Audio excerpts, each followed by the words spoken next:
Hey Donna, this video is about my dinner's about to be so good. I'll put that sign up there in the fridge. This one it says, I'm pretty sure this is Brian's. Like, I don't know who else it could be because it's his dogs. I don't think Bobby would have made this sign. No. It says, Bobby's about to get a place. And I just don't know how it ended up, like, behind the couch there because here's what the sign says. It says, no family or philanthropy friends to lean on.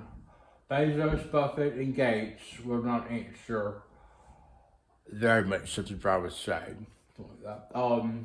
Please help if possible. Thank you, God bless. And then this other one says, the dog and I are recently, maybe it was this is the top here. The dog and I are recently homeless. Need help with food, shelter, anything helps, please. And thank you, and can't assist anyway. I'm like, you know, just belonging to Smithsonian right now. Probably not. I mean, what does now? My denim shirt from my last place. Maybe my boots. Debbie's boots are probably got the wind, but my boots, I went to California, came back, and Josh kept them for me. So for that rate, I love my new shoes. This sign, what it tells me, or what I want to say about it. Like I said, I think it was probably this top part here. It says the door. I don't know how it ended up behind my couch. I've been very, very good to lock a door, and I don't think Brian's been here since. I don't know how, because I remember when he came in and got us things. That was so weird. I mean, I was only paying for a minute, but I don't think, it's really odd how it ended up there, because I think what happened, I think this son probably, the dog and I recently homeless, need help with food, shelter, anything helps, please take you anyway. And then you also, there's a second sign here. So he made like 2 signs. And forward to help like this. And probably my guess of how this sign came about would have been that moment. So remember, like prior before me locking the door access, that I was like, "What are you doing? Where are you going?" And he was just very, again, real short. After also being real short with me, like the day before leaving me at that foot appointment, and then just going and I'm coming back to your home while you go into World Market and test in a wine sample and go into AAA. Like, this is what Brian was doing while I was, like, the day before, I was at AAA getting this thing on Viking Cruises to see what it'd take to be a member. I was surveying a shopping center where Xfinity was. I talked to Steve on my phone, and you ended up at World Market. I was sitting here trying to plan the very best way Brian could have the rest of his life if he's gonna pass cancer and stuff. And it's just like, that's what I was doing. And then, we come to this sign, and I think probably what we have to do is we have to really examine and understand what led Brian all the way up so his whole life until he was making a cardboard sign, and it's no family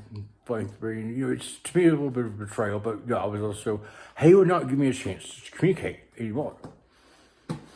That was the, like, Brian put me in that position, and so it's just like, you won't tell me when you're coming, when you're going, when we're going back, but you're like, I took your foot on me yesterday, and it was just that control. It was that fight for control, and I'm like, you really can't do that, Brian. Like, and I'm loving you, like, in the next lifetime, before we had pork chops, so. Brian probably, you've envisioned, like my dad never envisioned on 9/11, he'd be at January 6th. Brian probably was so frozen in fear. I probably had this moment where he had some dead time where he was waiting on something to hear back from. Brian was probably outside his apartment, so around here nearby, maybe at Lincoln Station or somewhere. He could make his cardboard sign. And he was waiting on something else to happen before he could get inside anywhere. And I'd say Brian was probably just kind of like, Nate's not responding, and Nate's not going to let me up. Nate has reached his credit limit with tolerate Brian's bullshit. And I think Brian kind of like, he didn't like it, but he knew Nathan is doing this because Nathan, I won't say Nathan's right, but I think it's set in. Oh, I forget that I treat Nate like shit, and then shit like this happens. think Brian probably had a very, very deep sense of. I just feel bad because I remember when I started my GoFundMe, the 18,664. I was so against it. He was just like, "Why do you think people can give you money?" He was very pessimistic about that. I'm just like, well, because people believed my dad that kept mural, and because it's significant U.S. history, because it will happen. You believe it's something for it to happen, and like Brian here. People don't believe in cardboard signs. They just don't. I know that the guy at the Methodist Church by Skyhouse, he would be holding a sign, and he would be like, I made $6 over like 2 days. And that church there he'd been there since December. It's July. And I'm just thinking, Brian had just moments where he was pretty much super duper close for me putting him on that lease. He'd be here right now. And then he got to instantly making a cardboard sign. And I think that, we have to look at the emotion of what had hit Brian to the bricks. And I don't think he believed in it. I think probably somehow he had brought this, I really don't.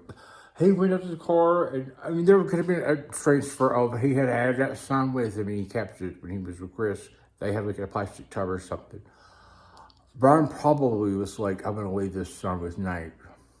Maybe Nate with BO on it. I mean, I don't really know, but I bet you what happened was Brian was like, I can't believe I'm down the hard. I could just throw a cardboard sign. It reminds me of that Mark Wells song, Don't Laugh at Me. Don't call me names, you'll get your pleasure from a pain. In God's eyes, we're all the same.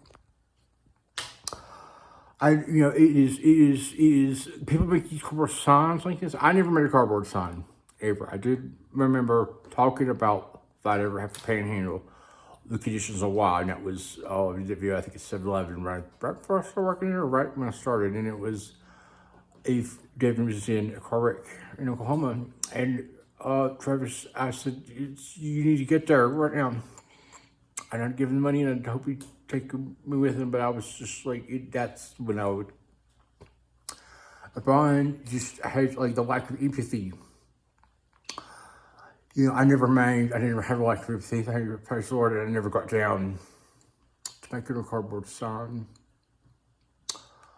I remember when Tom was going to the divorce mission and was going to that Bayou Enterprises that work in a warehouse where I was waitlisted for like 3 months to do one job.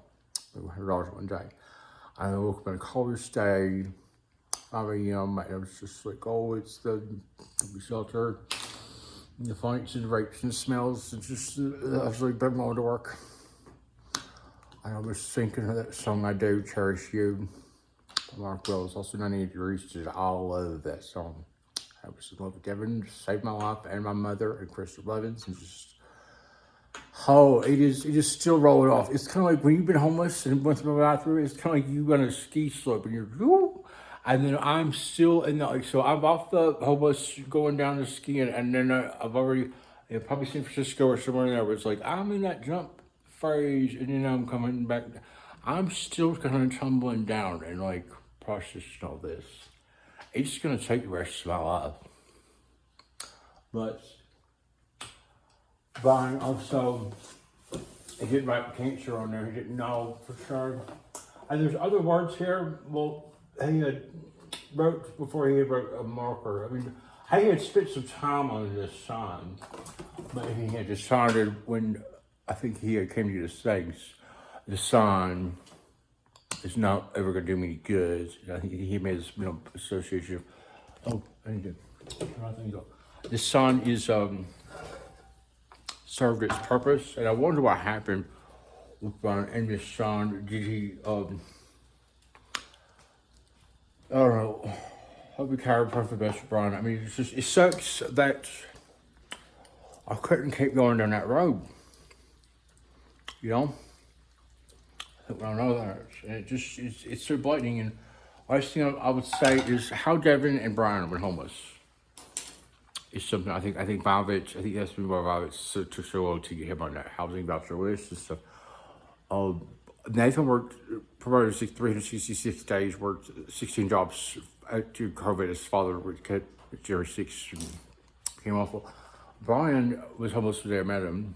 Already, I don't know much more, but he had been homeless before. And Brian defeated homelessness, and I think he fell in love with JR. And I think he determined this might be the last. Like, he gave it all he could, and he, I think JR is probably just not the best person, I guess. I don't know. But we got a home, a duplex he was renting, and then he got two vehicles himself, then a motorcycle, and he also got JR a car.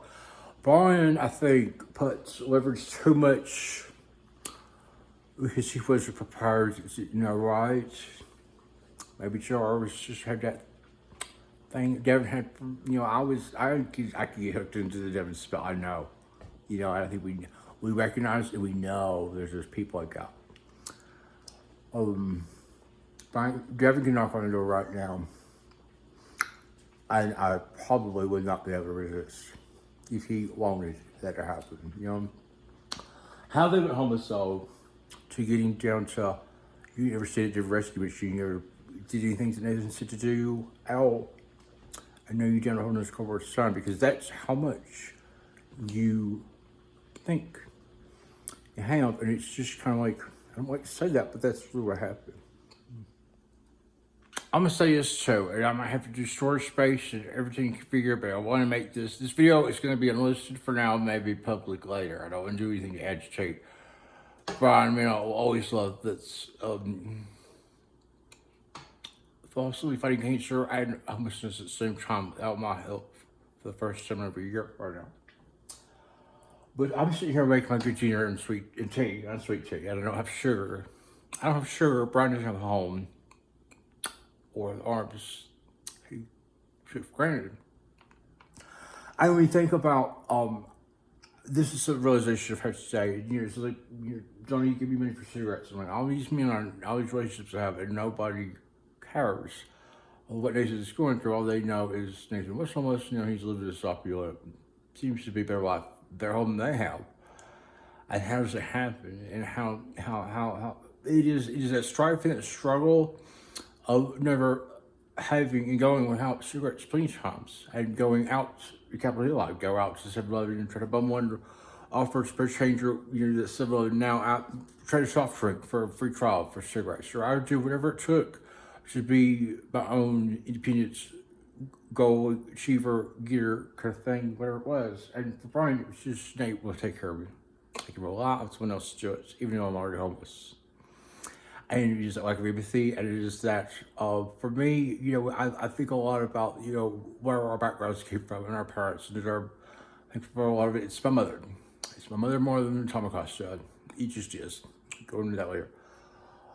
But it's also me. It's that moment in Atlanta at the Greyhound station thinking it's just going to kill me. And that fear of, I'm going to die, but I'm going to give it all I got, and I don't know how long it's going to take. I use every single second and every moment. I remember being in San Francisco at this moment when I was crying and on the street, and this lady just had this, she tells it one of the fresh ones or something, but she just had this, she wasn't a woman that seemed to have a lot of money. She's walking on the streets in Polk Street. And, she had a hope and a brightness in her eyes. It was that lift. And I don't know if Brian's had the moments, but he needs to, and he needs to know he needs to fight for himself to exist, because it's just going to be better when he meets God, if he makes those decisions now, whenever that is. But it's those moments of being at the homeless shelter and going back to work, and wishing to Mark Willis, I do cherish you. And being out there, man. So now I have unsweet tea, and it's what's best for me. I also got Pepsi's in there.